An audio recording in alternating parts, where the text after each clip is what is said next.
Oh, yeah.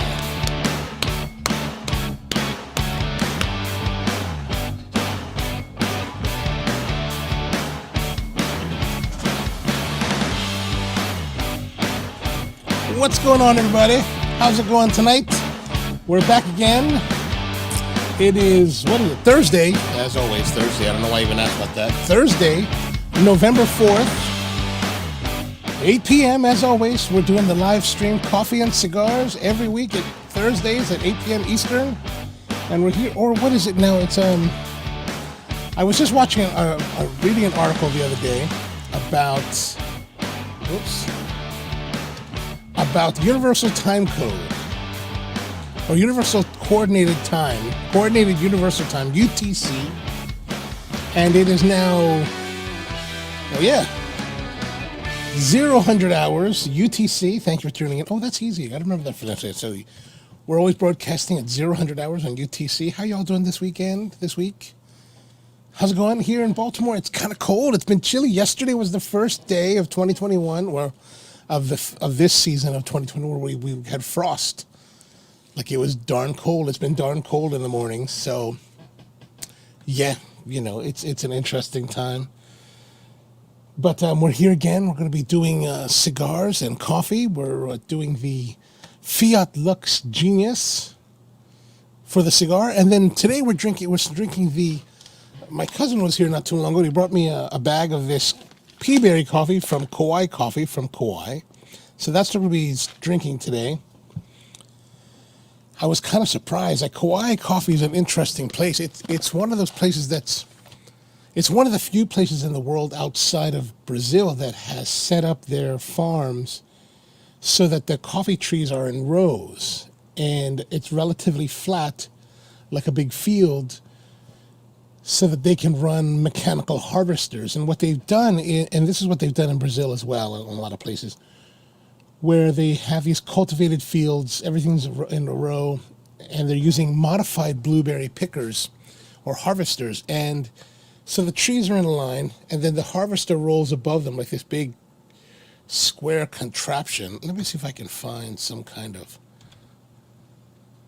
And basically they roll down the aisles, and these fingers shake the trees, and that allows that causes the, oh, here we are, let me pull this up here now. I'm going to show you this image.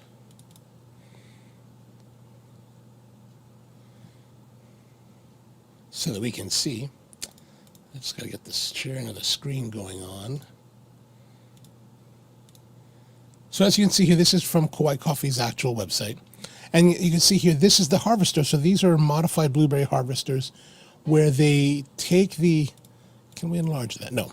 So the trees pass between those fingers, and the fingers shake the coffee, removing them from the tree, and then they're, conveyed to a collector.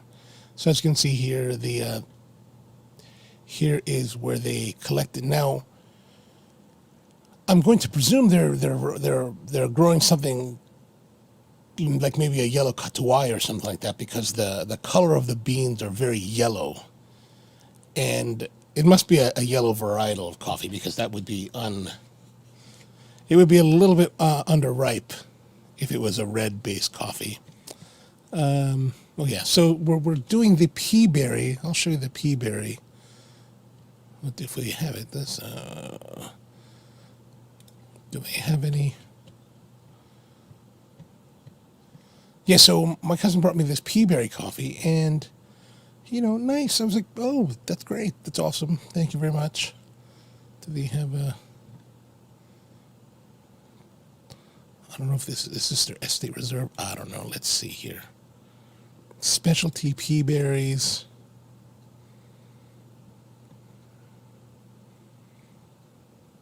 These bags don't look anything like what they have on their website. How old are these? How old is this coffee? I don't know now. Is there a date? This is their hand-sorted Peaberry pea-shaped whole bean coffee.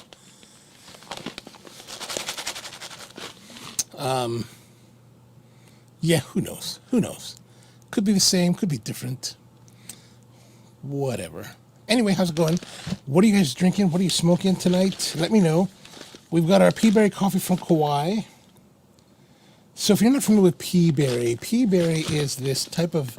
So if you're familiar, the coffee, each coffee cherry has 2 seeds or 2 beans in it. And the pea berry is kind of like the anomaly of them all in that they're basically...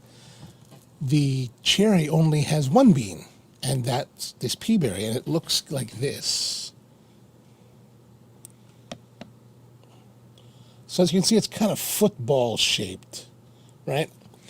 And as you can see, this one's a little bit on the darker roasted side. A little bit, not darker roasted. I mean, if you're a light roast fanatic, it is darker roasted. It's even a little bit on the darker side than I prefer. But, you know, it was a gift. So we're going to give it a try. And what we're going to be brewing today is we're using this brewer, this weird Chemex sort of looking, but it's not a Chemex. It's this kind of generic brewer. I don't even know the name of it. I've had it here at the roastery in our brewing collection for many years, and I really haven't used it very often. I probably used this last like 10 years ago. But it has a metal mesh filter with it, right? So this metal mesh filter goes in here, and we're going to add the coffee to it. And there's Tony. Tony's out there. What's going on, Tony? He's smoking the Neanderthal Grand Perfecto and a Diet Cherry Pepsi. Oh, back with the Diet Cherry Pepsi. Excellent. All right, so this is something that we're going to... Let me bring this over here. So now we've got our little stand. Okay, so this brewing device, as I showed you this mesh filter, right? It looks fairly, what is it? It looks fairly, you know, tight. I can still see through it. Right, if I put a light from the back, you can see readily through this. But it's pretty fine. However, what I found with a lot of these metal filters, regardless of how fine they look, they tend to still be rather coarse compared to paper filters. So for today's coffee, I took, our normal 24 grams, and I did a really fine grind on it. I don't know if you can see that here, but yeah, there it is.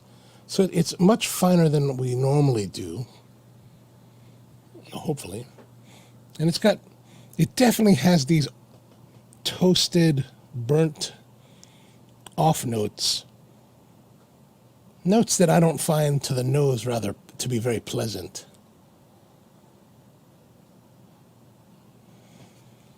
But we're going to go for it anyway. So we're going to put the coffee in. And as you can see here, the coffee is in the container. We're just going to shake it just a little bit to make it even.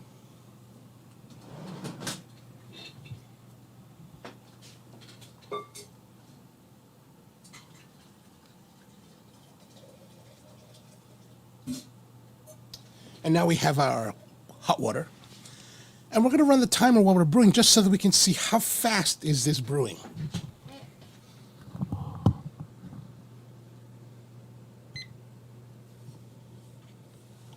As you can see, it's already flowing through the filter, so it's super... The filter is really quite coarse comparatively. Meaning comparatively to a paper filter, right? So, man, it just kind of powered through that. Even though the mesh is fine, there's really not much resistance at all to the flow of the water. And here's the thing. So this is why we went with a bit of a finer grind, because we want to give more resistance. Brewing coffee really is about resistance of the coffee to the water, right? So we want to have a certain amount of exposure time of the coffee to the water. And that's really the whole purpose of brewing. And so if your filter is pretty coarse and fast, it becomes very difficult to control that and get proper extraction out of it. But we're going to see, based on the aromatics, some of those burnt notes and harshness, maybe it's better to go a little bit faster.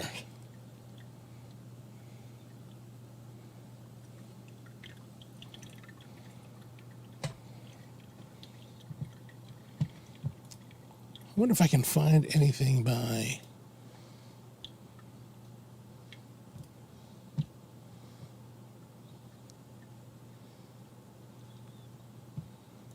Maybe it's just a regular Kauai coffee.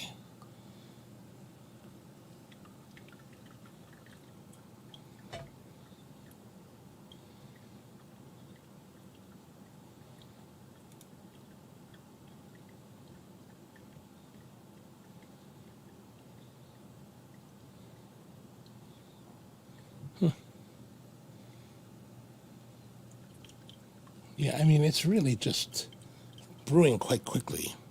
We're only at 2 minutes into brewing.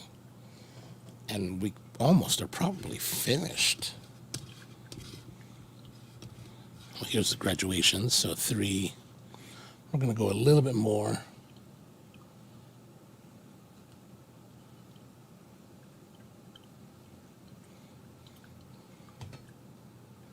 I'm going to guess that if we were to do this again, I would go a little bit slower. I mean, meaning that I would go a little bit finer with the coffee to get more resistant and a slower brew time out of it.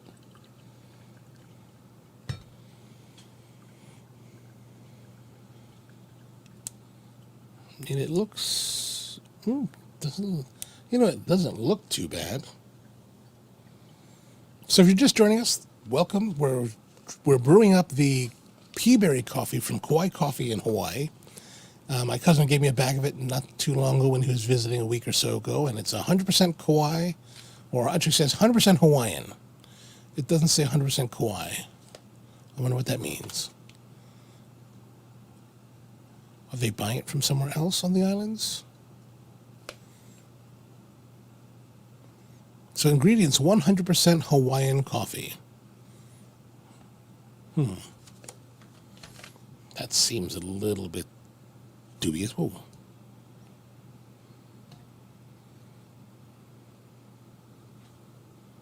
Are we going pretty fast? I guess we're going... Wow, it says 6 minutes now. Maybe we're done. I guess we're done. Oh, that was weird. All right, so let's be done.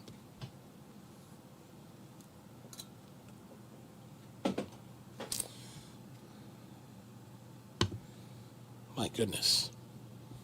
I don't know what to think.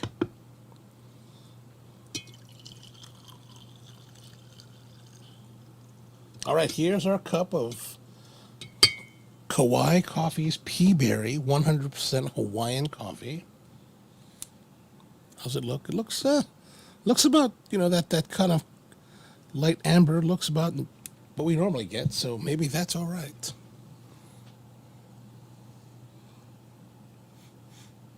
Oh yeah, there's definitely some harshness in the nose. Probably dirtiness.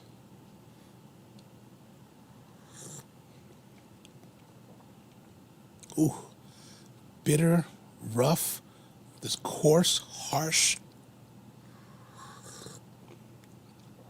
Oh my gosh, that is pungent.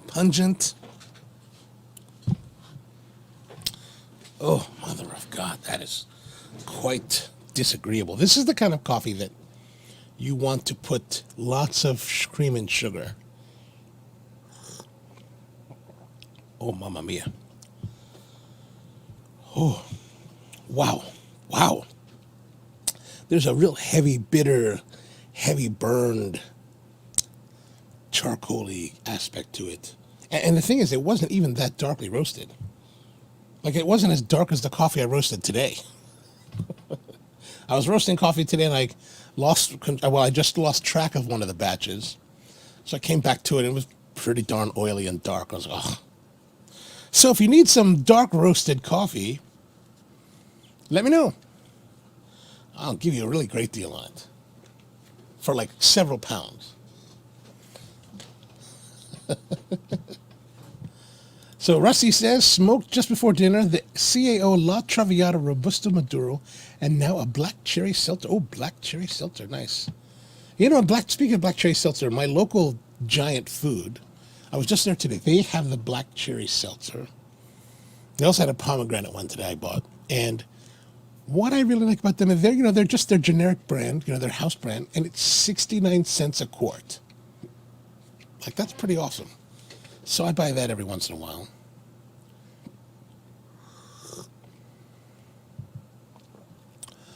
Oh, and Rusty says, time to hit the spirits. Have you ever had to go to Plan B? Not quite. I don't recall going this early. Oh my God. Oh my gosh. Really? That's really just rough and brutal. Oh my Lord. I was drinking this a couple days, like last week, when I was having breakfast, so I would make like, I think I had like, like baguette, not baguette, but, yeah, baguette with sausage, egg, and cheese, some hot sauce. And, I was drinking this with it black, and it wasn't terrible. Like this, but I guess because it's balanced with the food, so it really kind of helps hide that. But just by itself now on a fresh palate, oh my Lord. This is really that's quite something. This is about the time when you want to have this kind of coffee to have some kind of like artificial flavoring, like chocolate macadamia might make it a little bit more enjoyable. Anyway, let's not complain about it. We're going to move on to our cigar of the week, and this week's cigar comes from Tobacco Leaf. Well, meaning that I bought it at Tobacco Leaf. It doesn't come from them, but so I pick up the cigars at Tobacco Leaf in Jessup. So if you're out that way, be sure to grab some.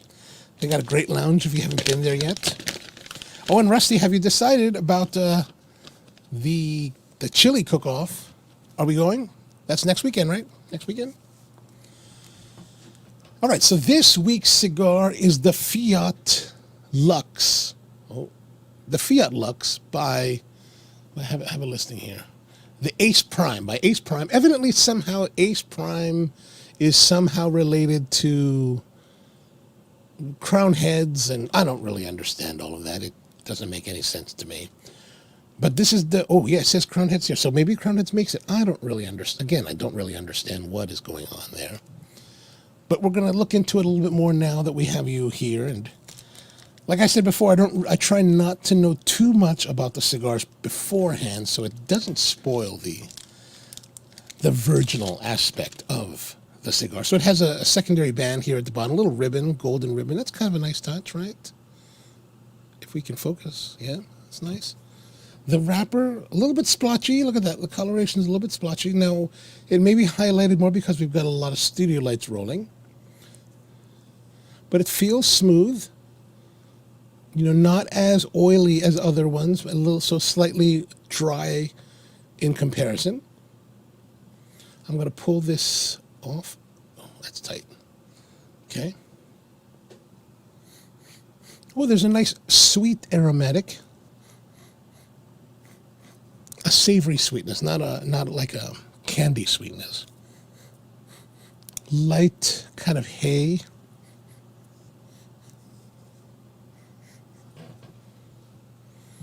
And Rusty stating that now he is confirmed for the chili cook-off on the 14th at Widmer's Tobacco Shop in Holmes, Pennsylvania, just outside of Philly. All right, we're coming up. What time should we be there? Let me know. We're going to be there. Bring some cigars. I guess we need to bring some chairs. Although when I looked at the photographs, it didn't look like they had a big parking lot, so I wonder how they're going to handle. Well, if their parking lot is small as it looks in the pictures, I wonder how they're going to handle all of that because there might be quite a few people. All right, let's get into the cutting.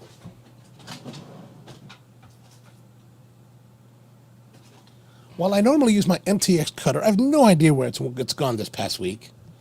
It is missing. It could be in a bag somewhere. So I've got my El Cheapo from Cross Street Tobacco from probably in the early 2000s, 90s. And it's a single guillotine, cheapo, but I haven't really used it much. So hopefully it'll cut pretty well.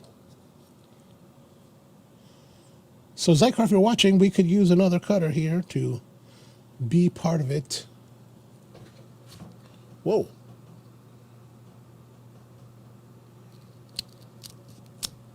Oh, that was pretty good. Oh, a little bit choppy, right? A little bit choppy right there, just a little bit choppy, but not bad. A little bit of cold draw now, let's see. The cold draw, actually relatively nondescript. I mean, it could be that I'm this, there's so much of this. There's so much unpleasantness coming from this that maybe it's, I do feel a little bit of that burnt acridity on my palate at the moment.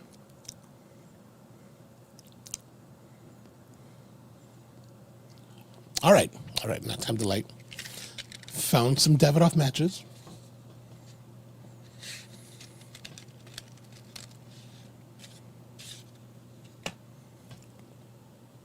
All right, so here he is. As of 10:30, Rusty was a 6th competitor to sign up. Cooking starts at 10 a.m., but the tasting starts at 3. All right, bring lawn chairs to sit. So 10 a.m., ooh, that means it's like a 2-hour drive, isn't it? I'm going to have to look that up. All right, let's get to the lighting. What I like about these matches, they're easy striking.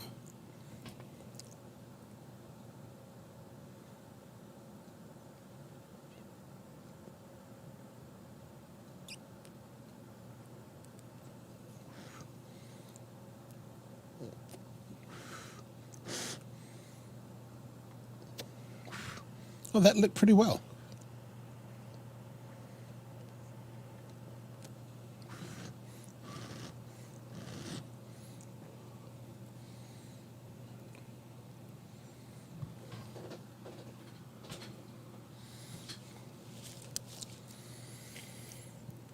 And alcohol is also permitted on the premises, but something tells me he might bring coffee and a pump for the drive and during the cook. Yeah, you know, for me, I probably wouldn't drink because, you know, it's just too much to lose now if you get pulled over for drinking.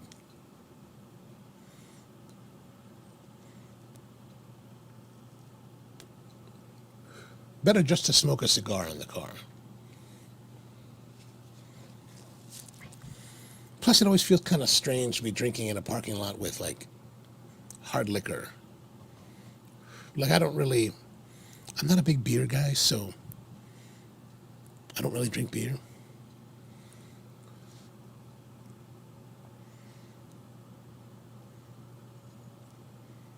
So starting off, man, I got to be honest, that acridity from the coffee is affecting the way what I'm tasting, right? It is occluding some of the flavors on it. Like, I can still taste that burn on the coffee. Oh, man, that's just wrong. It's just wrong. All right, we're going to do what Rusty says, and I'm going to try to clear off the palate.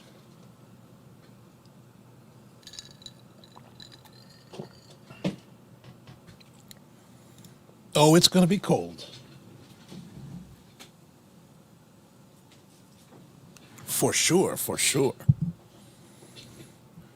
But, you know, maybe they'll let us bring a bonfire. All right, so we're going to move right into it. Kirk and Sweeney, 23 year, the kind of the standby lately, right?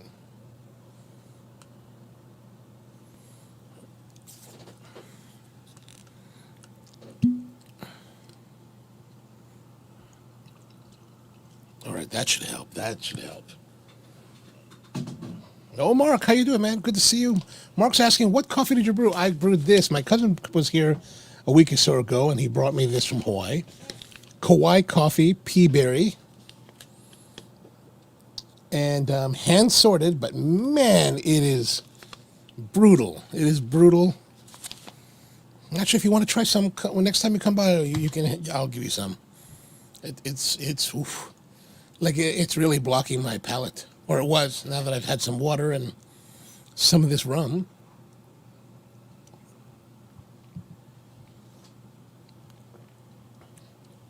Hopefully that should help. Oh. Smooth.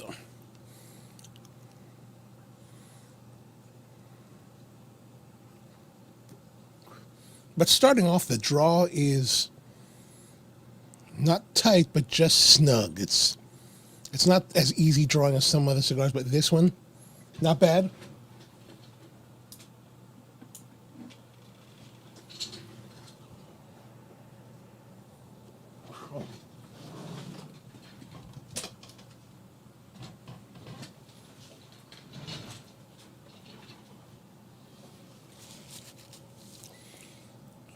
All right. Let's see if we can get back on track with the palette thing.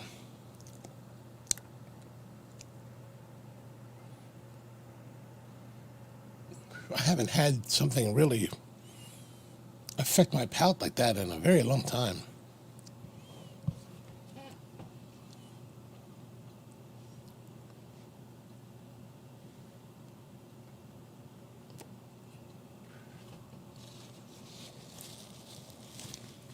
All right, all right. So the Fiat Lux, from what I've been reading, the Fiat Lux, the name itself is the Latin phrase from "Let there be light." And one of the blurbs that I read somewhere about it said that, it's alluding to the book of Genesis in the Old Testament, and it's supposed to be from the original writing of the Old Testament, which sounds a little bit far-fetched because, this is Latin, Fiat Lux, and the Bible originally was written in ancient Aramaic. And if you watched Indiana Jones, you would know this. So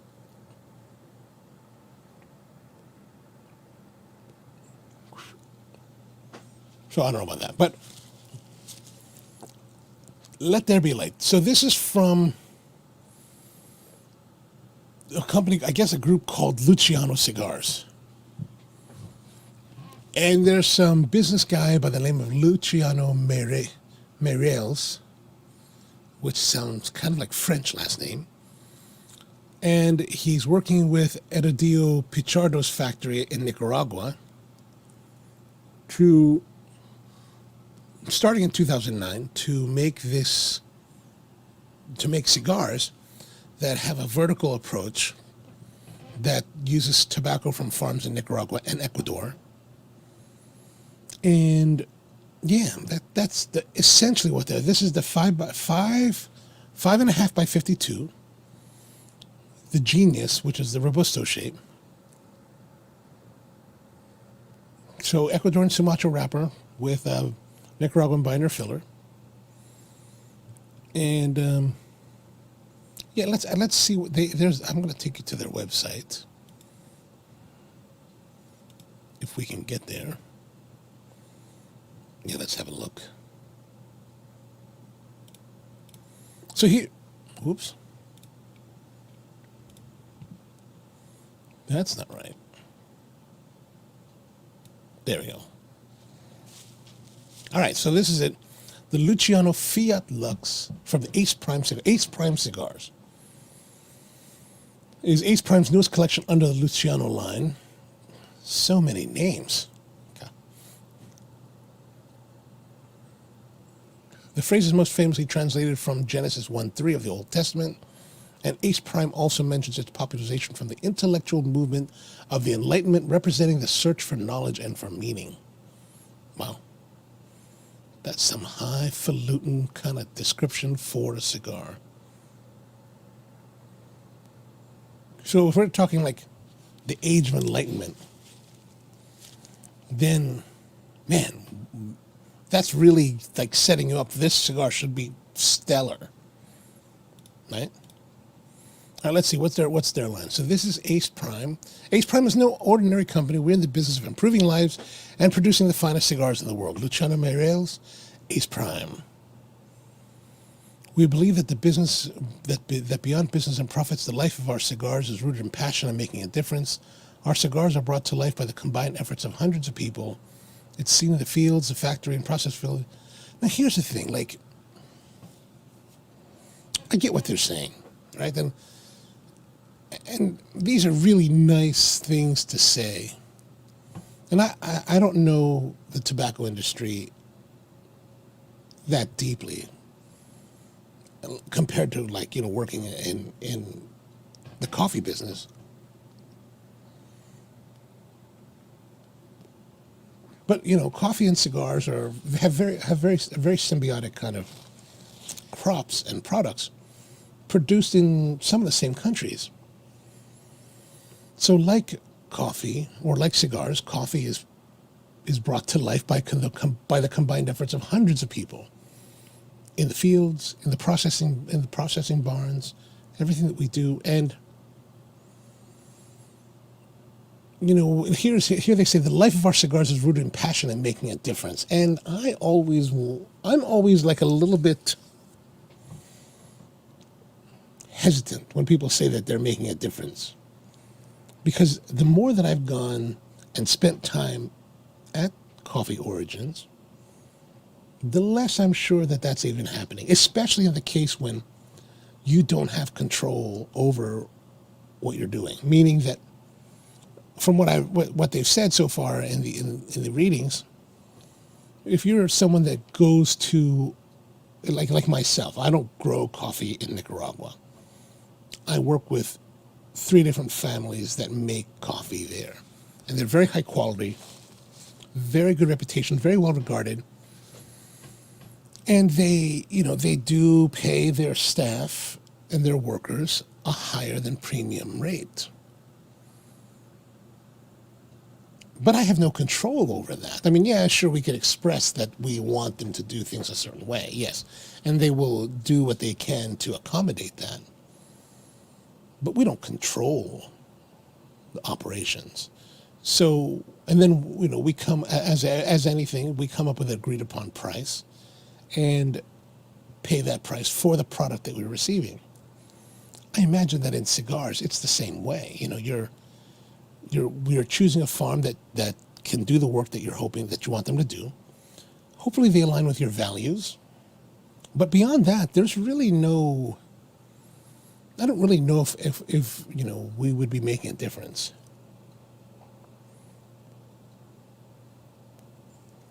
So it sounds great. So let's hear it. Our impact, making a difference. We believe that creating some of the finest premium cigars in the world can be mutually beneficial with improving the lives of the artisans producing these cigars. What is that? I read verbiage like this, and this is a lot of what happens in the coffee, and especially coffee industry as well. And what does this mean? What does it mean? Cigar production is an incredibly labor-intensive and delicate process, from cultivating leaves to processing and aging, and ultimately to manufacturing and distribution. The production of a single premium cigar is the result of a combined efforts of hundreds of people. On average, more than 200 pairs of hands go into making a single premium cigar before we have the pleasure of enjoying it. Many of the communities involved in cigar production are affected by poverty, lack of sanitation, and limited access to clean water. Ace Prime is committed to improving the lives of our team members. All employees receive a fair living wage and healthy working conditions, including access to medical services. In addition, we strive to improve the lives of their families and communities they live and work in. We work with local authorities to help with sustainable development, provide access to water, paved roads, and community clinics. I mean, I really don't know anything about what Ace Prime is or what they do, but I mean, if they're just a company if they're a brand that is going to Cigar Origin and contracting with, what did they say?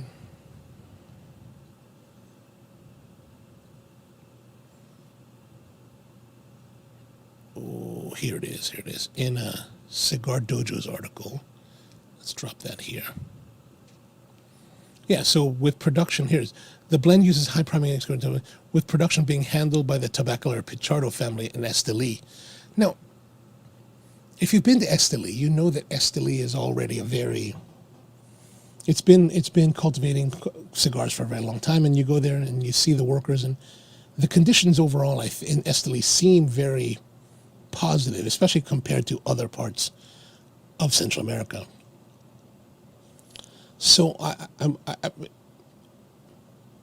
like here, many communities involved in cigar production are affected by by poverty, lack of sanitation, and limited access to clean water. I don't know how really true that is in modern times, like in 2020, 2021, Nicaragua. I don't know how. And then it says here, all employees receive a fair living wage and healthy working conditions, including access to medical services. That's good. But I think we need to be clear that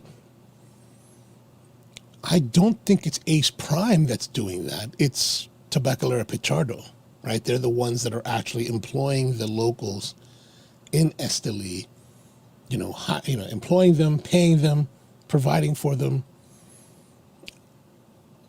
mean, I don't, like I said, I don't know if really they're Ace Prime's involvement, so I don't really, but I mean, based on what we see from other companies, I don't really know if anyone's really, you'd have to be like really their employer, and they're not the employer, they're just the client of the factory, right? I see a lot of this in coffee, where coffee companies will spend a bit of time going down and visiting their farms and taking pictures at the farm with production workers, or a big photography thing in the coffee businesses for the Americans or the Westerners to go down there, sling on a canasta and stand by the trees pretending they're picking like the cherries. Honestly, most of us wouldn't last 10 minutes. I don't think we could last an hour picking cherries. Like, I couldn't. I'm like, oh my gosh. And so, like, are they making a lot of, I mean, I'm sure they're making a decent wage working at a good factory, but, is it? And Mark's saying, are you saying the do good claims are just marketing? Oh, gosh. A new thing in coffee is price transparency. Yeah, the news price transparency, but what does that really tell us? Like, sure, now we know this company paid $6.35 for their coffee. And their farm gate price was what? $5.87, something like that, right? I don't really know, because I don't really look at other people's price transparencies, but what does that tell us? I mean, what I'm interested to know, and what I try to find out is, like in Nicaragua, for example, the coffee, when they're harvesting it, they harvest the coffee, and then that coffee, the harvested coffee, is measured per what they call arroba. And arroba is basically 25 pounds. And they kind of weigh, they don't necessarily weigh it, they have a bucket. It's really done by volume, but it's roughly 25 pounds. And so as the workers come off the field, the farm manager is there with the scales or the measuring devices, and they are measuring the amount of coffee that the worker has brought in from the fields. And in our farms, they're measuring it, as well as looking at the quality of the picking, how well sorted is the coffee. Like, really, they're paying premium because they only want the pickers to pick the red and crimson cherries, they're the ripest of the cherries.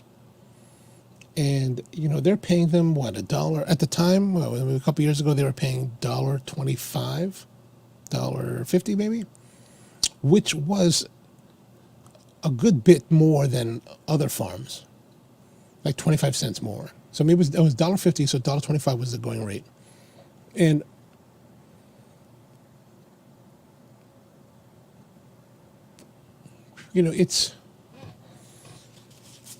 it's better money than other farms.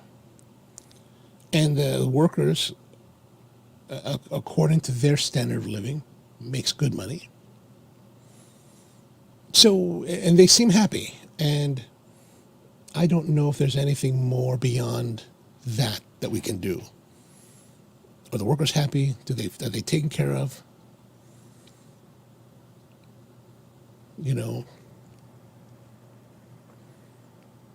For me, honestly, it's a struggle. It's a struggle in the mind, when we talk about, which is why with Spro, we never talk about these stories that we're helping. We're not helping anyone. And the more that I go to Origin, the less I think we're helping anyone. We're buying nice quality coffee. We're buying nice quality coffee from good people that seem to be taking care of their communities, giving back to their communities. And at the end of the day, I think that's really all that we really can do. I don't really know about all this other highfalutin kind of ideals that people like to tout about. All right, so here we are. We're going in. We're getting all heavy. We're well into the. Oh, let me go back to get rid of this screen here. We're back to. We're into the first third. A little bit of uneven burn there, as you can see. But I think we're finally getting rid of that coffee flavor that I had from the coffee. That just acridity that was kind of occluding the palate, and starting to get some nice solid tobacco notes. Maybe a little bit of cinnamon. The smoke, the flavors are pleasant. Maybe like a cinnamon cedar, woodsy.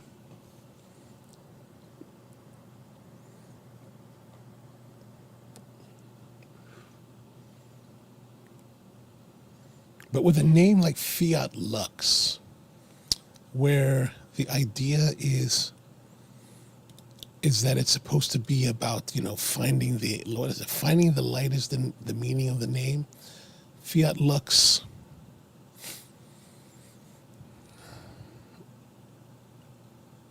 I mean, it would seem like I'm hoping for something that's really stellar. That's what I'm hoping for. That's what I'm hoping for. But let's have a look here at Blind Man's Puff. Blind Man's Puff did their review. So let's have a look what they had to say. So announced in June of this year, in this cigar, the Fiat Lux debuted at the PCA 2020 in Vegas.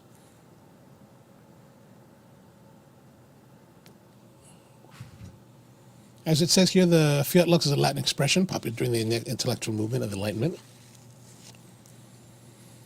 And it says that the blend is meant to generate deliberation and provokes an inevitable exploration of flavors as it ignites the taste buds for the sake of discovery. Whoa. Enlightenment is a natural, mindful consequence of its physical attributes. I mean, you say things like that and, man, it sets a very high bar for your goal, and will this cigar rise to that occasion?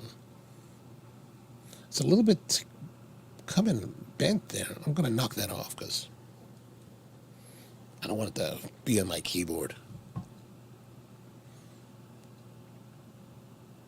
So look, there's 4 vitolas: Acumen 6x56, Geniuses, Intuitions, and Insights. So here it says the Genius 5.5x52, which is this one, is $10 MSRP. This one cost $11.95 at Tobacco Leaf in Jessup. So, that 1.6% OTP, or 1.6 times, whatever it is, does add a little bit to it.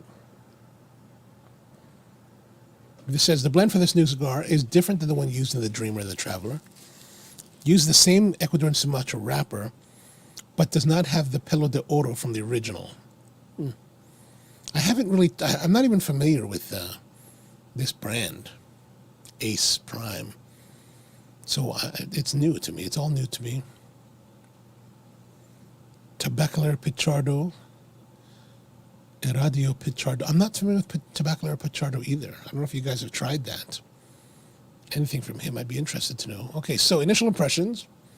Appearance 95. Oh, that's very... Sports a slightly oily reddish-brown hue that is smooth to the touch. Yes. Few small flat veins. Mine had a little bit of splotchiness, so I don't know if I would say 95. I would say 90. Raptor is rich and full of composted tobacco flavors. Float is just slightly spicy. Very aromatic.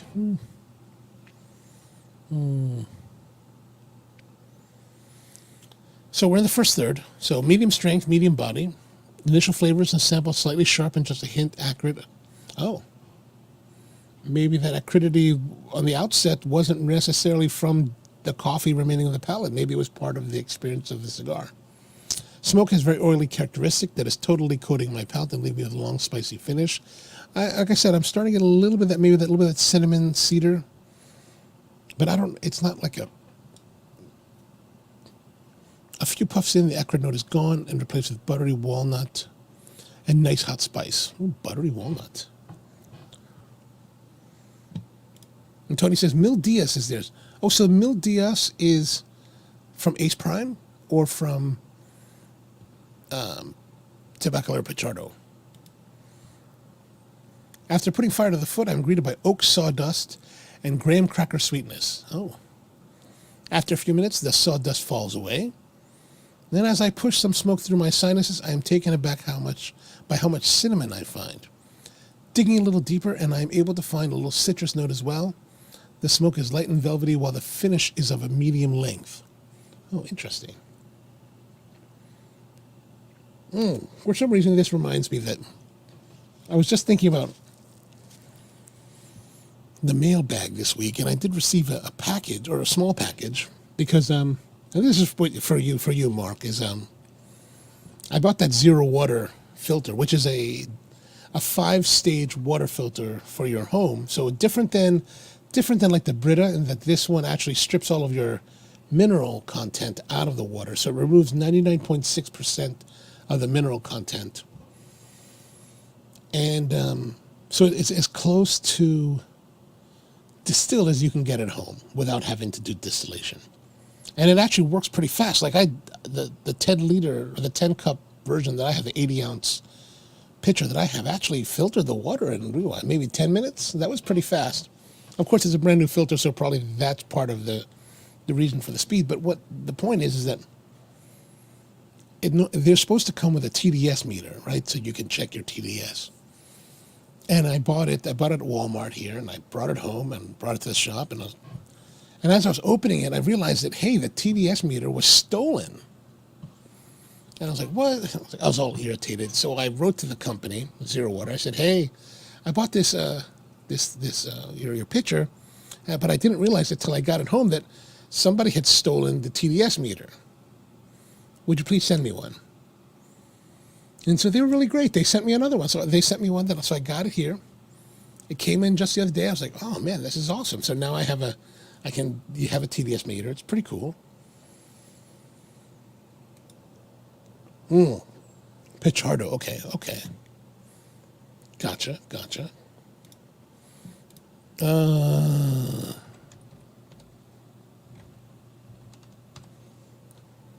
And Brian's asking, cost per filter. So the filters are not necessarily cheap, I think. Here we are. So, for example, here there's 12-pack from JCPenney, $116.99. So it's not terribly cheap. Mark was the one that turned me on to it. So Mark's asking, it tastes different than tap water, right? It's also deionized. Oh, okay. You know what? To be honest with you, I haven't gone into deep testing with it. And I'm spouting to you all these details mainly because, and I'll give you a little bit of a preview on this, but so every year since I started this YouTube channel, I've been making coffee gift guides. So the Zero Water will be one of the recommendations in the gift guide, and so I got to know a lot of the specs so that I could write the script for the video. But I haven't really tasted it, much of it yet. I plan to do a more full, in-depth video on it, but I haven't really got around to that. I want to get the gift guide done so that it can be out there soon, since we're already in November. But I'm looking forward to trying it and seeing, just seeing what it can be about. And so how many gallons per filter? Let us look and see what they have to say about the gallons per filter.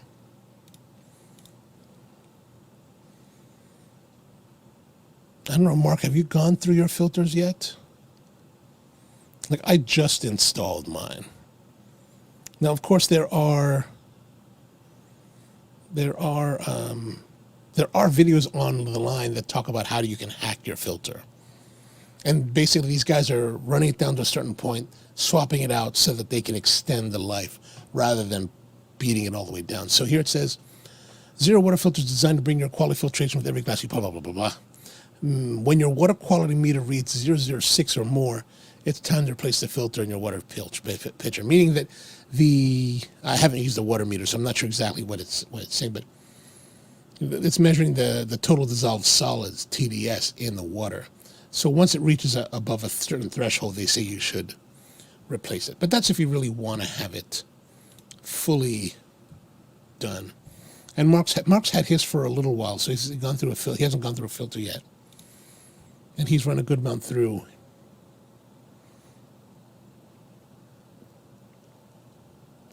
Yeah, I thought it was a really interesting thing to see. And actually, they had a video online on the internet where they took a bunch of these, like Britas and all the other ones, and they were filtering it. And instead of using water, they were using red wine. And it was the zero filtered. It came out clear with the zero. And I was like, wow, that's That's kind of cool.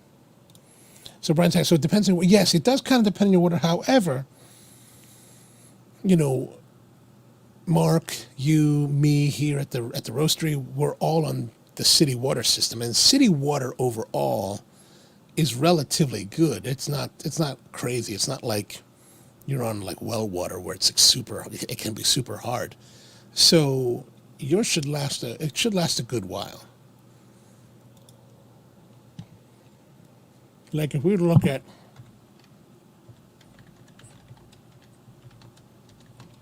Baltimore water quality,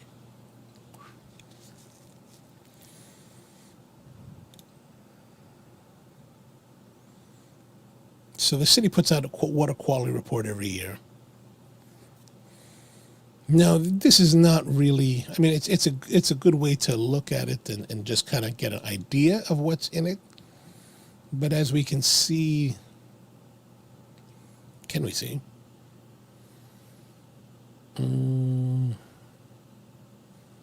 Actually, I really don't look at this very often. Radioactive contaminants, inorganic chemicals, turbidity. Usually I have the water sent out from the shops to a water testing lab that looks at the actual composition of the water and compares it to ideal conditions for coffee brewing. And Baltimore's tap water system is actually really, really good. And yeah, I don't even know what these. A lot of these I'm not even paying attention to most of the time.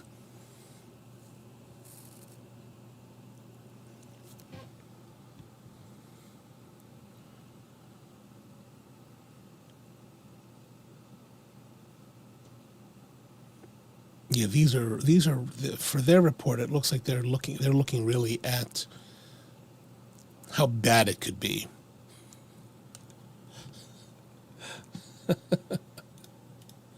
Well, you know, I wonder though, if you were to urinate in it, could that be filtered? Could you use it on the ISS to recreate drinking water?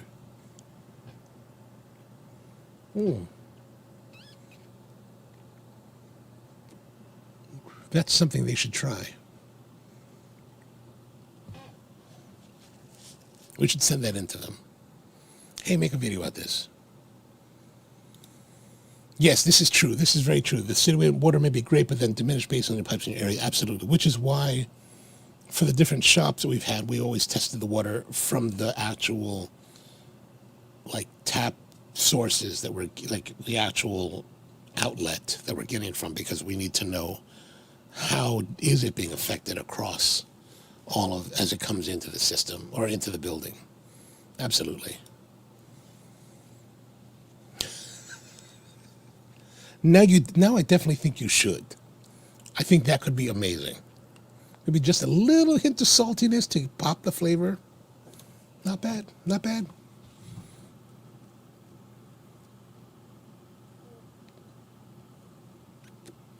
You could tell people, I mean, you know, that would be interesting. Like, you tell them that you use the same filtration system that they use for the ISS. And so if astronauts can drink it, it should be perfectly fine for brewing coffee.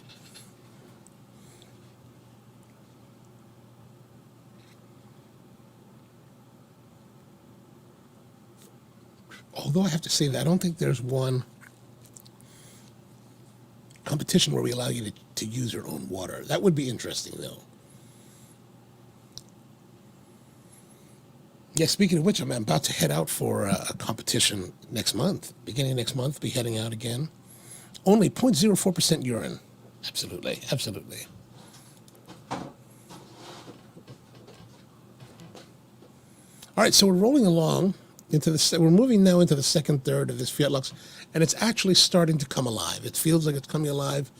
It's getting a little more spicy, getting some more dimension, starting to get interesting.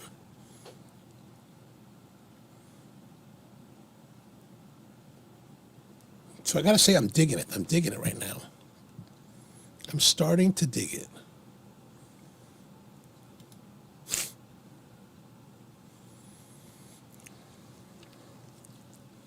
So I'm not really understanding. So we've got this Luciano guy, and he owns this company called Ace Prime, and then somehow he's getting the cigars made at this Tabacalera Pichardo, and then it's coordinated with Crown Heads. Maybe Crown Heads is just doing the distribution. Maybe that's what it is. But it seems like a lot of hands in the pot. Which, if there's a lot of hands in the pot, makes you wonder, like, it's $10 with a lot of hands. If there was less hands, would it be 8 or 7?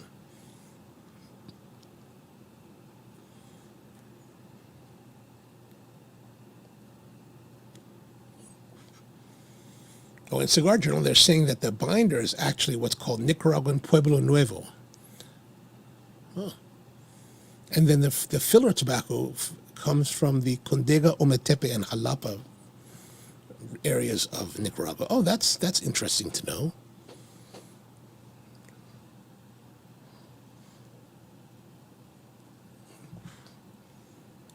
And Brian says he's smoking a cigar from... Oh, excellent. I'm glad you're liking it, man. I'm glad you're liking it. Which one was it? Let me look that up. I got to look it up now.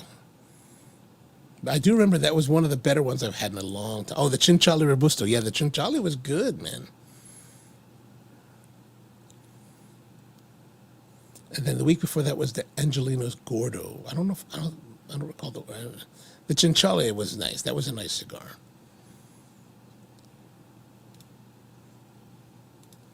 And Tony says Crown Heads is doing distribution for Ace Prime and Tabacalera Pichardo. Ah, okay, there we go.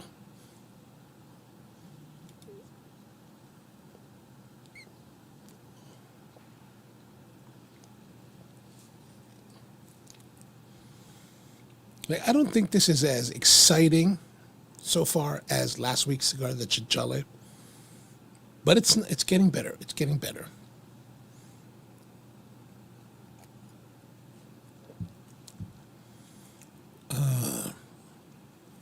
So how's every week been? Been good? I've been hiding out still.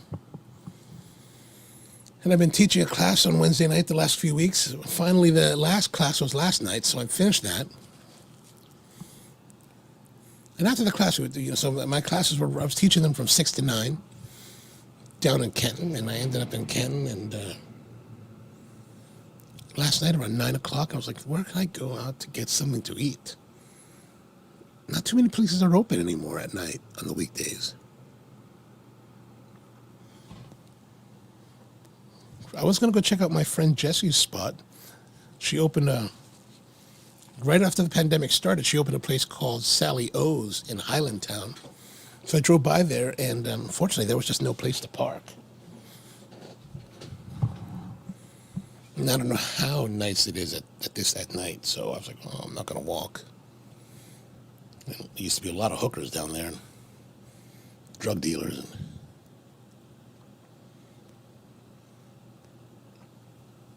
if I'm driving by, I'm certainly tough enough to go by, but if I got to step out and walk, I don't know about that. So teaching coffee tasting, palate development. So it was for the staff of One Do Coffee. So the owner, Gloria, I've known her for many years, so she was asking me if I could come down and do some training for them, some consulting, so we did that. So we did a 3-week plan for them. It was good. It turned out well. A lot of good young baristas, new people in coffee. A lot of them without much time in the field. So a lot to learn, a lot to explore. So it was really good. It turned out really well.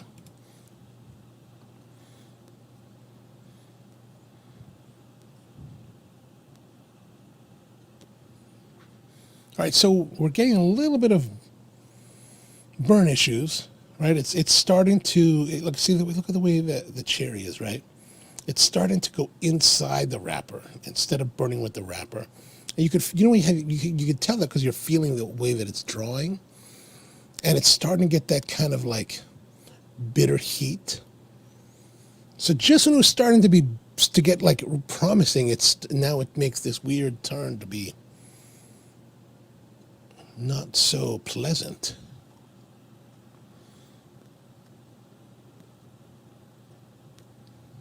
Yeah, there's definitely a bitterness now, especially since like I said, the cherry's burning now underneath the wrapper. It's not. Oh, look at that. There's a little hole. It looks like there's a little hole right there.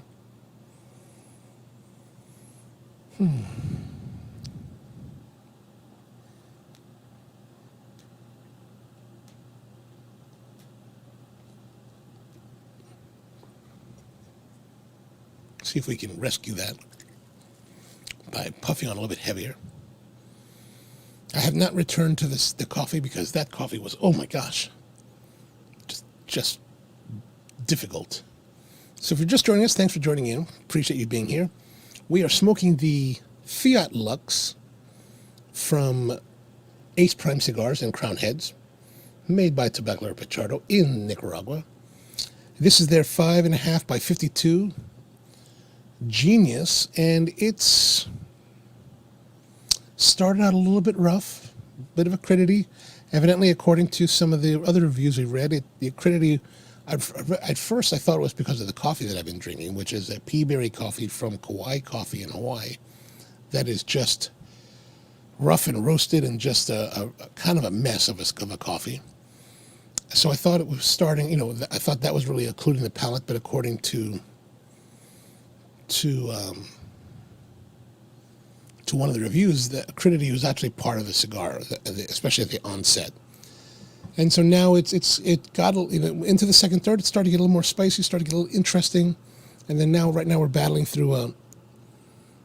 The cherry has kind of dove under the wrapper and is becoming a little bit bitter heat.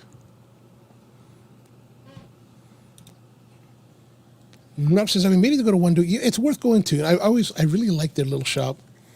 They do their own roasting. They do some of their own, they do their own roasting, and they definitely follow more of a lighter roast profile than I prefer. Like they're like the light roasts, so a lot brighter coffees, but some nice stuff there. The nice stuff we tasted through the last 3 weeks, we tasted a range of their coffees, and it was quite an enjoyable place. Good people, very nice. I think a lot of them have a good grasp of how to make drinks. Yeah, so I would definitely check it out. I would definitely recommend checking it out. And Tony says, Brian, good thing you didn't send the chinchales to your brother's P.O. box. And the chinchales, oh, excellent. Yeah, that chinchale last week was really, really enjoyable.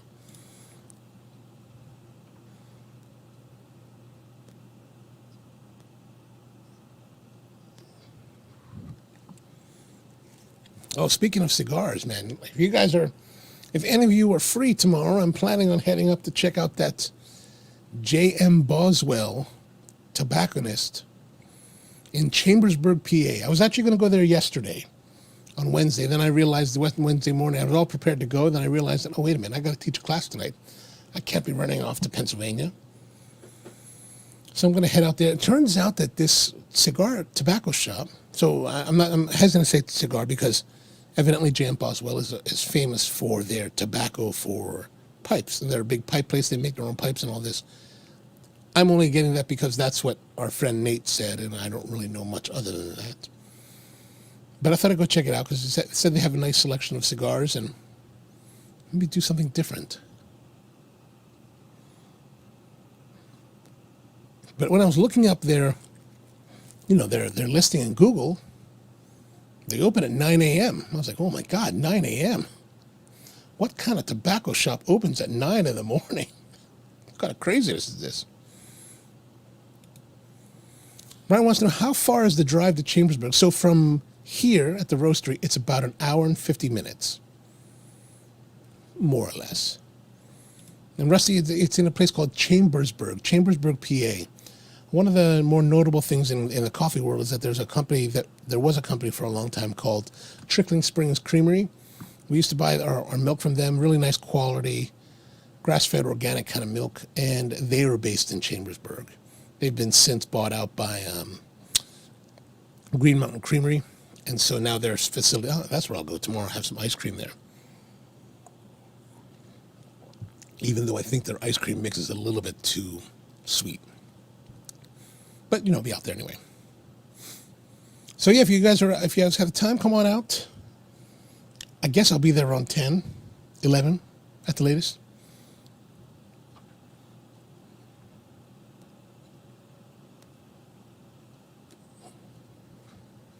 Yeah, probably by 11 for sure. I'm not going to necessarily get up early to get there. Like, I was looking online to see, like, what are the breakfast joints? But there wasn't anyone that really stood out from what I saw on Google. So I figured I'm going to go there, hang out a bit, maybe have lunch there, maybe go to Gettysburg, shoot some more of my video, and then that's it. So if you have time, let me know. Come on out.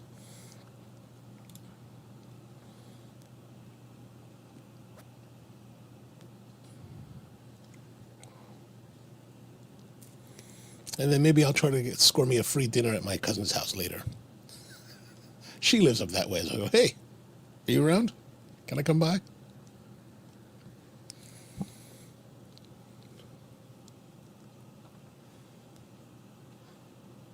Yeah, it's called J.M. Boswell. Let's look it up here.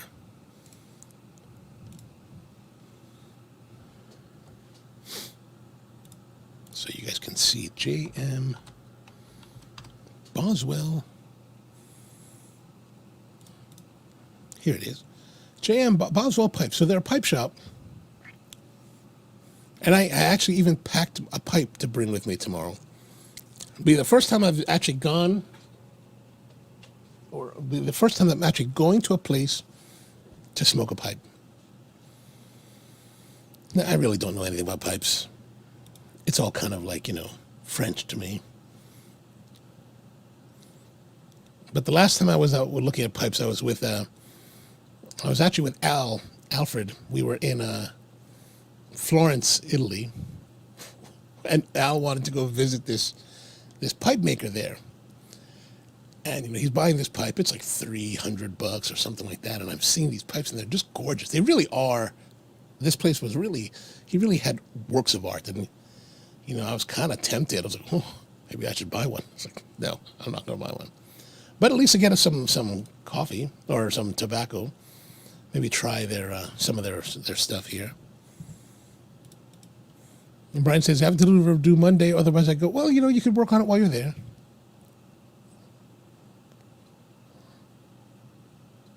Knowing you'll work the weekend anyway, so.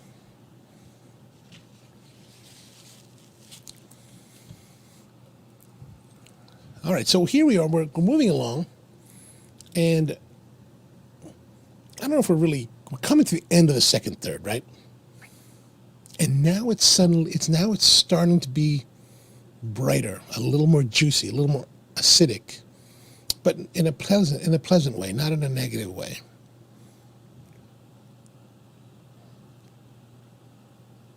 Now we're starting to get notes of citrus, lemon, orange. So considering that, we have had some dynamism in the smoking experience so far. Acridity at the very beginning, then to the second third, it becomes a bit more spicy, cinnamon, and then of course it got pretty bitter and harsh when it started to dive under the wrapper. Now we're past that dive in the wrapper, and now it's starting to get bright citrus notes.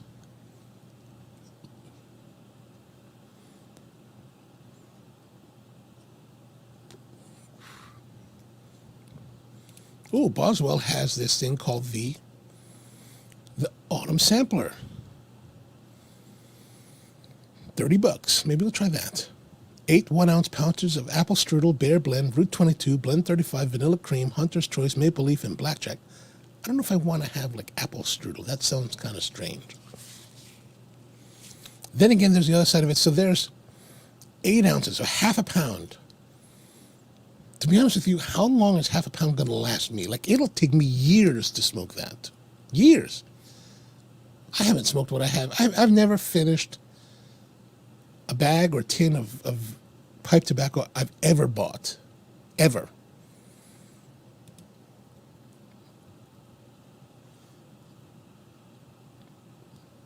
Maybe if I buy a bunch of cigars, they'll let me just have smoke some piping.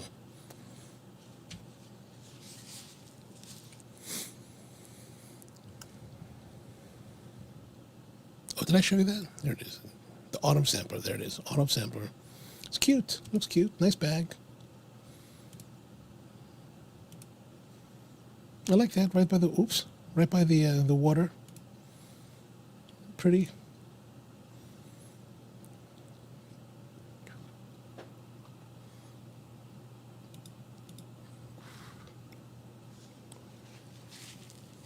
So it's certainly become pleasant. Now, so far, is it living up to this idea of enlightenment? This kind of very highfalutin idea of, I don't know, I wouldn't say it's got, I would not say we've gotten there yet. Maybe we'll get there.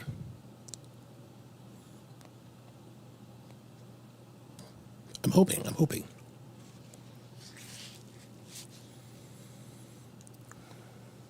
Have you guys been watching much shows lately? I haven't seen anything really this past week. I saw The Blacklist. That was about it. It's interesting, now that Elizabeth Keene has been eliminated from the show, Megan Boone, I guess, got tired of it, which is, so they killed her off, right, last season. So they killed Elizabeth Keene, who was one of the most central characters in the entire series. Probably second to, maybe even primarily over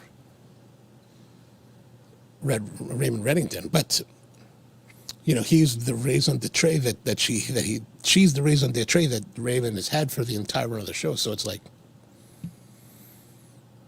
to see her gone was like surprising, but it's been, I think they're handling it well and interesting. And the one agent, the Asian girl, she looks really different in this season. Like, actually, you know, I was out somewhere over the last year, and I almost thought I wasn't her, but I thought I was somewhere, and I was like, oh my God, there's that girl. It's like, oh my gosh. And I was going to approach her, then I realized, wait a minute, if I look, as the closer I looked, I realized it wasn't her, so I didn't really approach her. But there was one time I was in Los Angeles, and this is like 10, 12 years, 13 years ago. I'm in Los Angeles, and I'm at Intelligentsia Coffee in Venice Beach, California, and I'm in line, and I see this girl, and man, she is just beautiful, like stunning. I was stunned. I was like, oh my God, I know her though. I'm thinking, I know her. Who is that girl? And so I'm looking at her, I'm like, I want to approach her. But it wasn't until after I left that it hit me who she was. So if you ever watched the TV series Battlestar Galactica, there's that segment of the show where the Pegasus comes into the scene, right?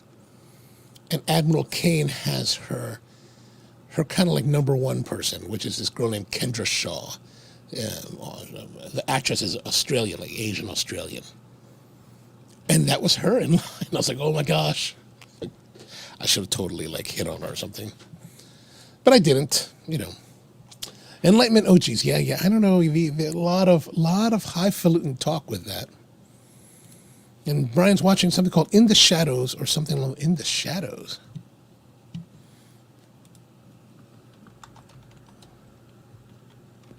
In the Shadows? Oh yeah. What we can do in the show, oh, a comedy series, must be British if it's you.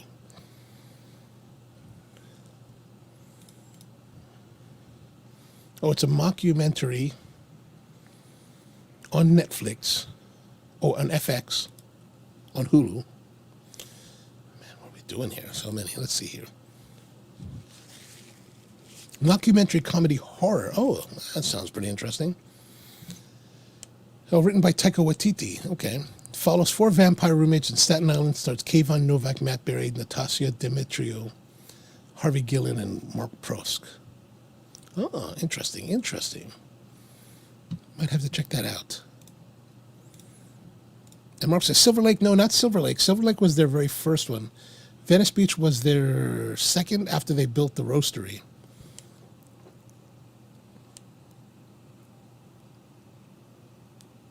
I only know that because I know the guys, I know the owner of Intelligentsia, or the original owner. And I followed how they built it. That and Matt Berry. Matt Berry, is that a TV show as well?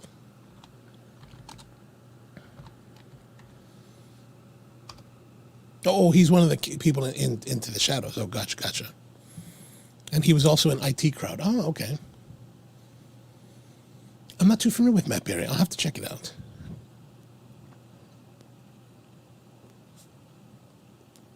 But what's up with all these British and Canadian actors taking on American roles? I don't know if these are American roles, but, you know, as much as I like Tom Holland, why don't we have an American guy playing Spider-Man? Why? Tell me.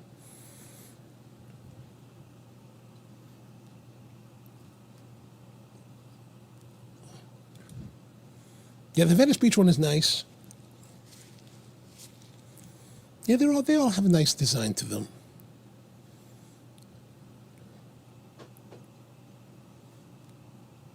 Much better when Kendra Shaw is there. Let's see.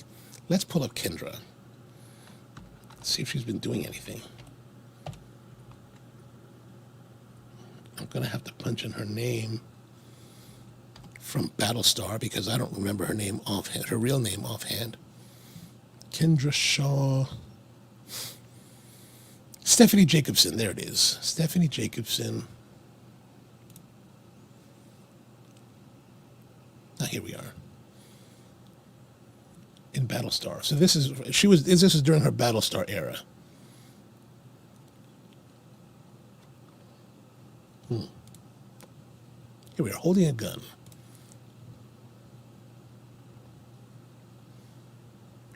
Yeah, so she was in line behind me at Intelligentsia.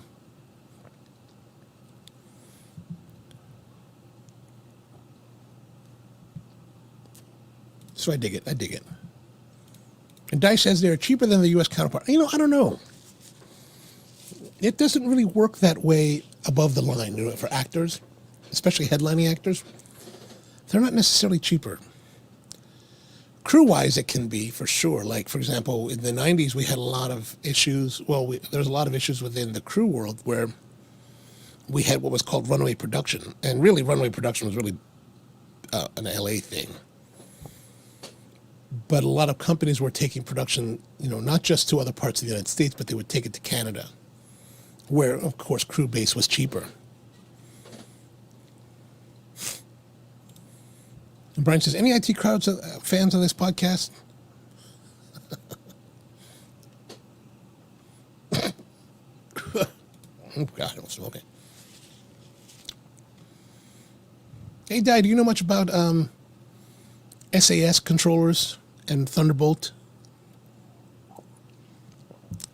I ended up getting this 8-bay hard drive, but it uses an SAS controller.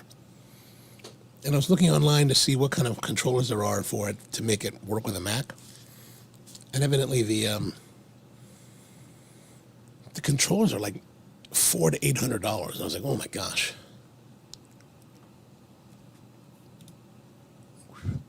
Did I turn it off and on again? What do you mean? The drive or the computer?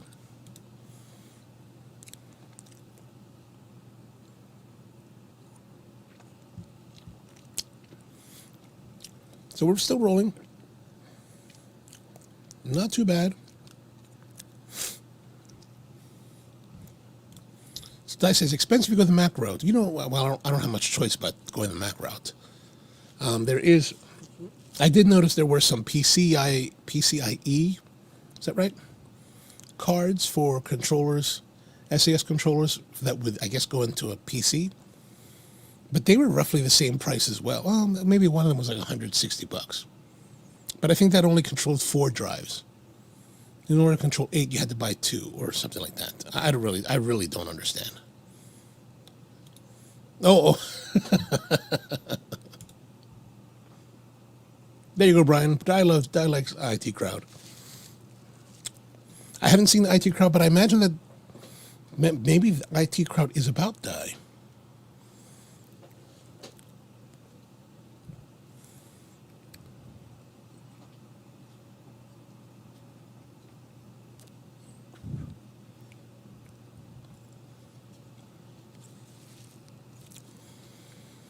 So, it's smoking fairly nicely. Is this the age of enlightenment? Come on, baby. Well, there it is. Is this the age of enlightenment? I wouldn't say so. Like, I would expect age of enlightenment to be like something that really just smashes me.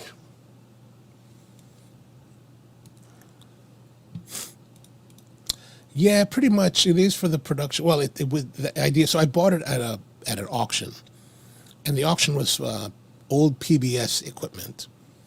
So this is an 8-bay drive system, SAS based. I thought it was an NAS and like a NAS. I think some of the ones they had for sale were NAS, but I didn't win those. I won this one. And that's part of the problem. You don't really, and this is the problem. Like what I tell people when people ask me about, like, hey, what if I want to buy coffee gear or restaurant gear at auction? I said, well, it's good to do it at auction. You can get great deals, but really you need to know what you're buying. Well, there it is. I didn't know what I was buying. I didn't really understand the difference. So I got this SAS drive. It's in great shape. So it has 8 3-terabyte drives in it, and it's a little bit older. It was I guess it was based on the build dates on the drives themselves. This is from 2014, and yeah, I got this and got it for a great price. It was, I think, just the housing alone. When I looked it up online, the housing alone was like $3,500 when it was new, plus the cost of the drives back then. So it's substantial kind of piece, but it's going to cost me $800 for a controller. I'm not sure it's worth the money at that point. But I need to figure out what I'm going to do with it, because I am starting. So I've got a couple 2-terabyte SSD drives that I've been using, but now I'm starting to run to the point where they're full. They're getting almost completely full, and I'm like, oh gosh, now what am I going to do?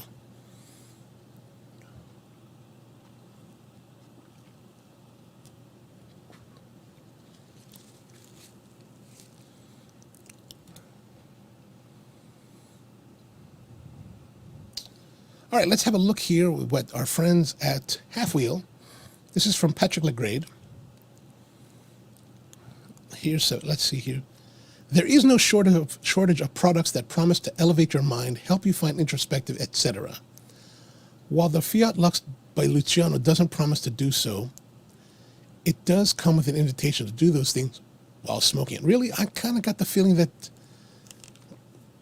it's supposed to be like this enlightened cigar.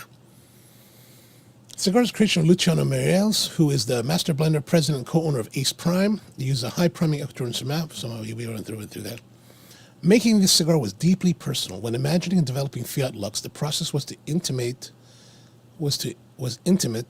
reflecting a desire to create a cigar that would be invitational towards introspection, towards exploring how the flavors of a complex blend can reflect the singularity of the human experience.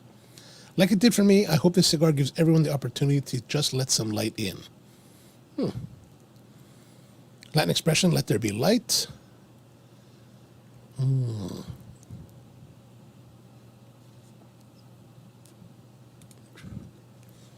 Mark says the term invite is a hypnotic suggestion. We're going to invite you to think and to reflect and to find enlightenment with our cigars. I mean, I think the package, the look is attractive. It's an attractive, with the band, nice white with some golden tones, and then this copper-colored ribbon. I mean, I think it's a pretty design.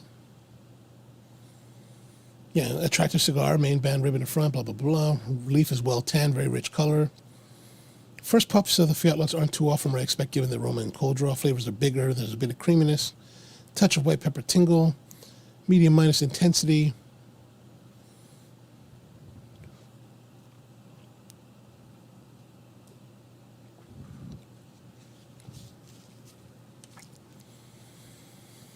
Let's not get too long into that. Second, third. Let's go to the final third. Hangs on with some of the smokiness from the first, second, third, and in some ways the cigar is hitting the same complexity mark that hit in the first third, just with different components. The smokiness takes the place of the sweetness.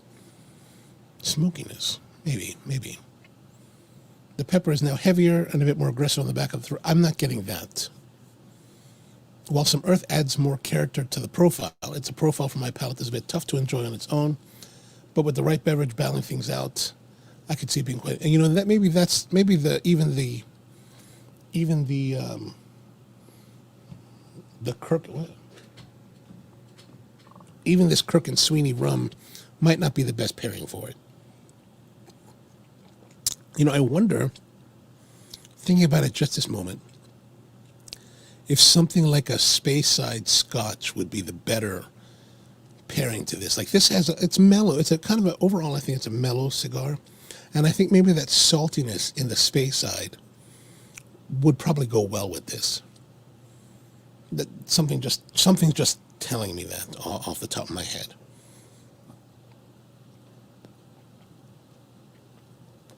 When I was in Bangkok several years ago, hanging out with some of my friends there, they like to hang out at the Cohiba Club, which is this private club. It's in this house in Bangkok, in central Bangkok.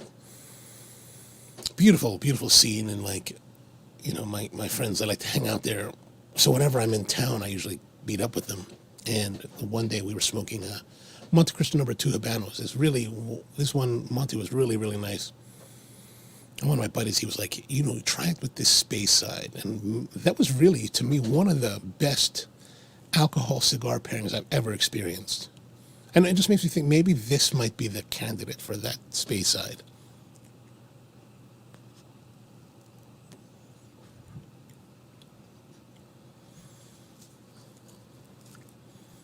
So it says Fiat Lux Insight. Also, this is the Fiat Lux Insight. So it's a little bit different. The Insight is, we're smoking the Genius, which is a 5.5 by 52. The Insight is a 5 5/8 by 46. So it's more of a Corona size. So it's a little bit thinner. So probably better balanced with the wrapper. So that probably accounts for the differences that he's having. Like he says here, some moments of the first third Insight that are incredible, simply incredible. I have not had an incredible experience yet. That part where it became kind of cinnamon cedar in the beginning of the second third was nice. Then after we had that little bit of issue with the burn and the bitterness, and then it kind of came out with that citrus acidity, citrus juiciness. That was really pleasant.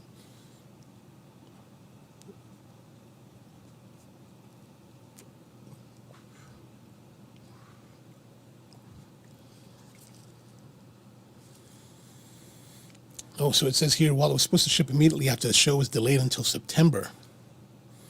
So I just got this as it first came out.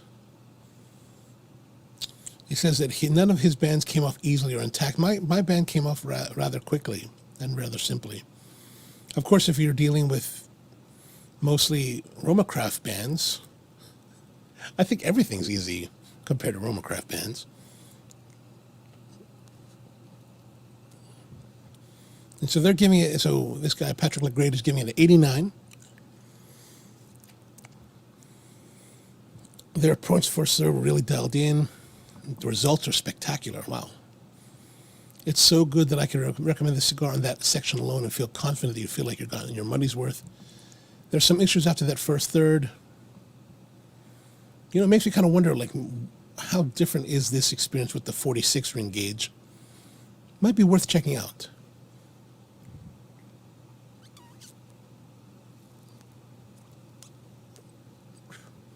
You know, if I was to score this myself, this Robusto shape, I'd probably say 87.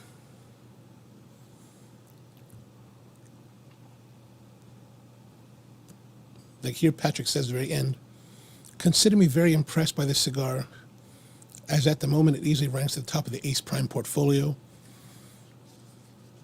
I haven't really tried anything else from the Ace Prime portfolio, so I really don't have any comparison.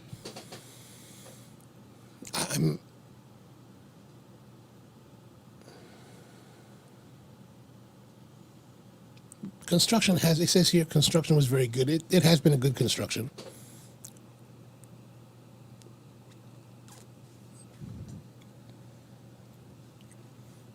overall, it's been good. But $12? I don't know. I don't know.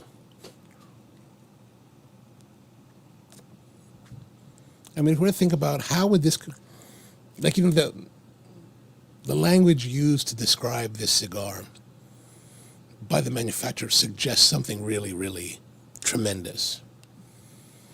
And perhaps in the thinner ring gauge, it can deliver. But if I think about comparing this to the Imperial Jade from Hirochi Rabena, it's not to that level. Like that Imperial Jade we had when we were in New Jersey was easily still one of the most stellar cigars I've had in the last 5 years. This is not to that level.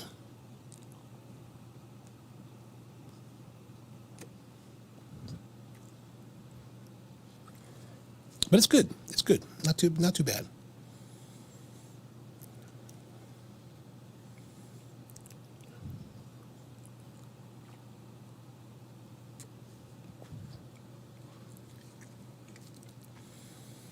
Now back to our show discussion. You know, I've been watching Magnum PI. I don't know if you guys watch that.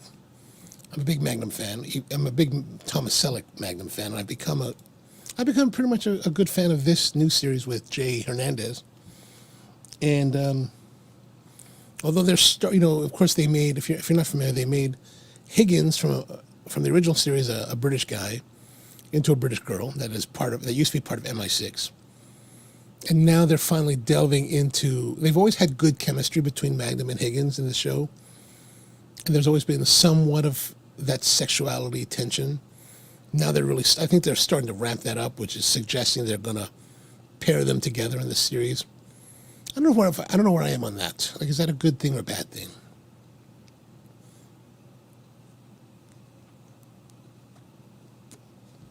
They did give Magnum a girlfriend, a pretty darn good-looking girlfriend, too. I have to say one thing that's interesting with this Magnum show is that they have a lot of Asian actors taking roles that would be, you know, if you go to Hawaii, you notice that the majority of the population in Hawaii is somewhat of Asian descent. There's, you know, a lot of mixed blood happening over the years, over the generations. But, you know, you've got the detective Katsumoto, who's supposed to be Japanese, and this new girl who's some kind of mixed Asian. And one of the nice things I must say that I've enjoyed about this series of Magnum is that, and one of the other girls, the girl named Kumu, who's a Chinese-American actress by the name of Amy Hill. Now, these are all actors and actresses that are from LA or Canada. But I have to say, they've done a really great job at portraying themselves as though they were local people from Hawaii. So, like, I find them very believable. So I've really enjoyed that aspect of this version of Magnum. Whereas, like, let's say, for example, like even the companion show, Hawaii Five-0, the new version of Hawaii Five-0 that just ended a couple of years ago, they followed that old formula where most everybody was from the mainland and very few are local people. And in that respect, it's kind of unbelievable. But I think Magnum is a very, very believable. And then the series will exactly. If they get together, the series will be over. I'm not too happy with it. Is there an NCIS Hawaii now? I did not know that. Oh yeah, there is. Look at that. Let's see who's there.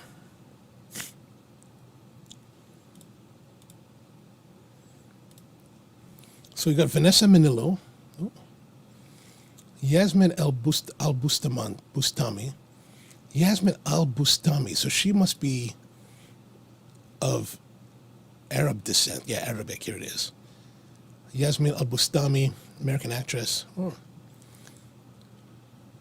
Yeah, here we go. Another one. This is a whole other one where, I mean, maybe in the world of NCIS, that would be, if they're not really like local, because NCIS, you know, is about crimes that happen within the naval community. So Like one of my good friends is actually an NCIS agent. He was just most recently stationed in Italy. He just came back. He's now, I think he's doing training at the Pentagon or somewhere here in DC. But, you know, I can see the NCIS world being very different.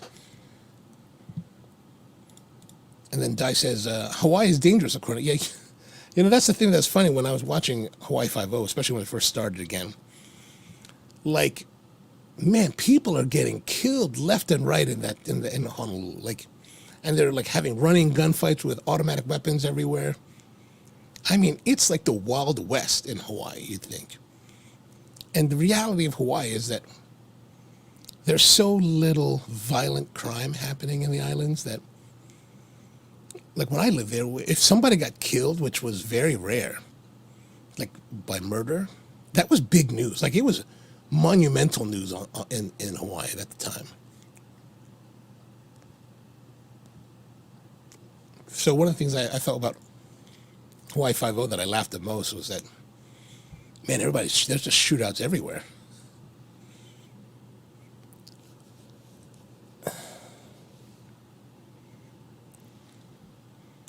But it's not really like that.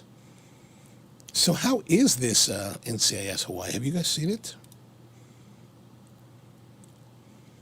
Oh. Vanessa Manillo. Okay. I'm okay with that.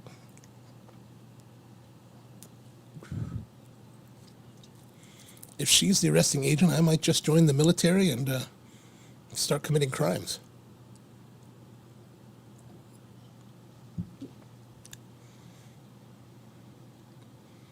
Oh, first season. Oh, I might check it out.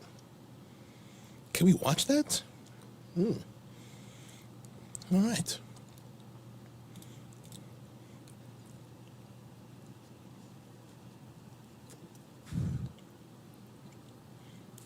There's another series. Oh, Doctor Who finally came back. I haven't seen it yet. But there's something now called, and I don't really understand what it is, but they're calling it Doctor Who Flux, which I haven't really figured out what that means. Is this the new series that we're waiting for? Because it's been like 2-3 years since the series came out. And, but I don't really understand what the Flux is supposed to be about. But if you follow any of this Doctor Who stuff, like, there's a lot of people out there that are very much against the female Doctor Who. Like, people really hate her. I don't really know why. I think she's been all right.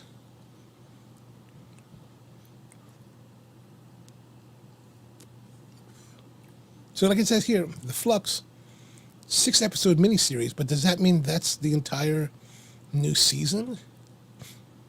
Because that would be a shame. People have been waiting so long for it, and now we're going to have 6 seasons. I mean, 6 episodes. That would be disappointing. So how are we doing here? It's getting a little bit heavier. Like, I don't know if I'm enjoying it as much as I was now. Actually, I would say that I'm not. I'm actually kind of waiting for it to finish.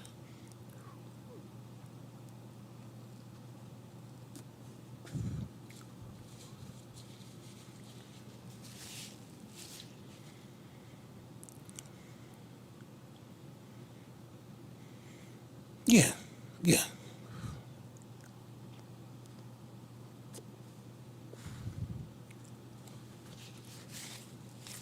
It's definitely heavier. Smoke feels heavier. Or maybe I've just been drinking too much.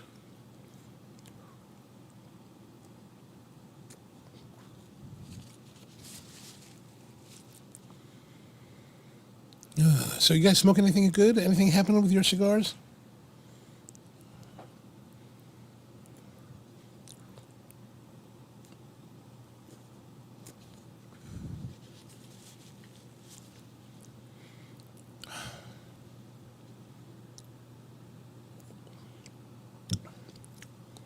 Yeah, I don't think the rum is the great pairing with the Crook and Sweeney Rum 23 is not really the great pairing with this cigar. It's more of a clashing.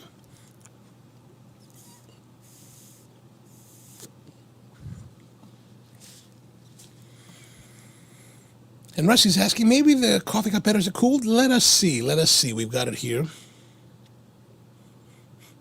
It is, on the nose, it is as disagreeable as it was earlier.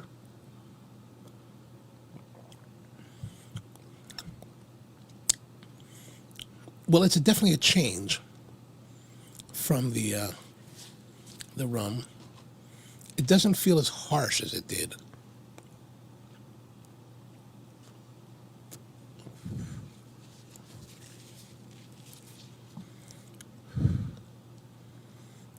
Let's see.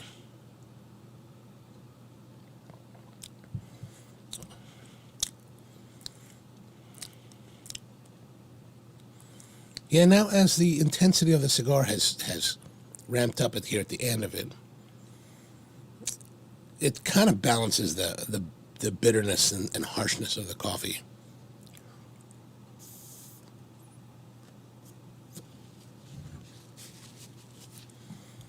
Exactly.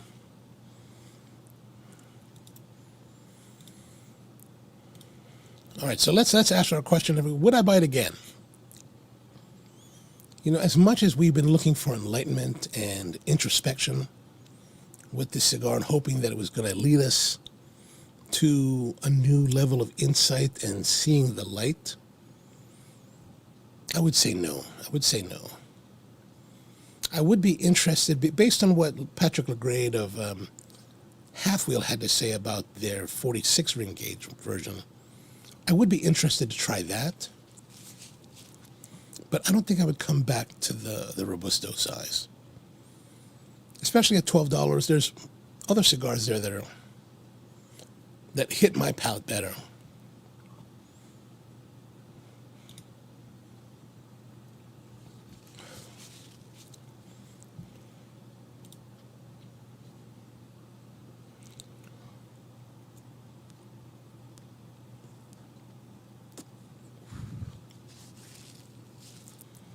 Like it's kind of rougher on the palate now at the very end.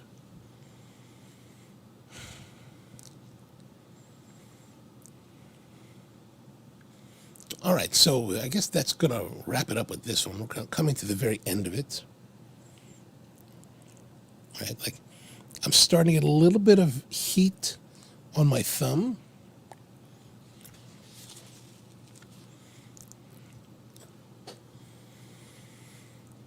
So, while we're talking about it, if you got the time, make it a plan for November 14th. We're going to be heading up to Pennsylvania to check out Rusty's entry into the chili cook-off at Widmer's Tobacco in Holmes, PA, which is just outside of Philadelphia. So it's about a 2-hour ride from Baltimore.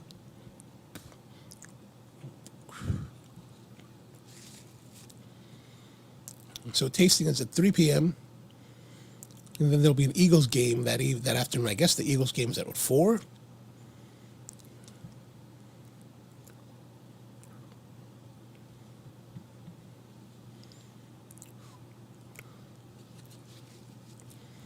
Ooh, maybe that's enough. Maybe that's enough.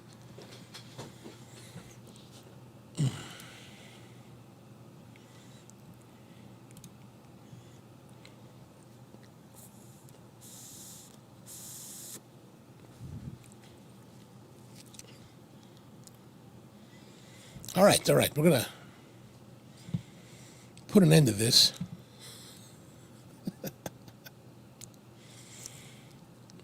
Because it's that time, I think. All right. Yeah, that's good. That was good. That was the Fiat Lux. And the game on the Eagles game on the 14th is at 4:35. So be sure to come join us then. And if you have the time tomorrow, I'll be at the J.M. Boswell in Chambersburg, PA, around 11 o'clock. Next week on the 11th, we're going to be smoking the Adrian Gonzalez MXMS. And then the week after, on the 18th, we're going to be trying the JC Newman Yagua. And then rounding out the end of the month, we're going to be doing, we'll probably be doing the Thanksgiving show here as well.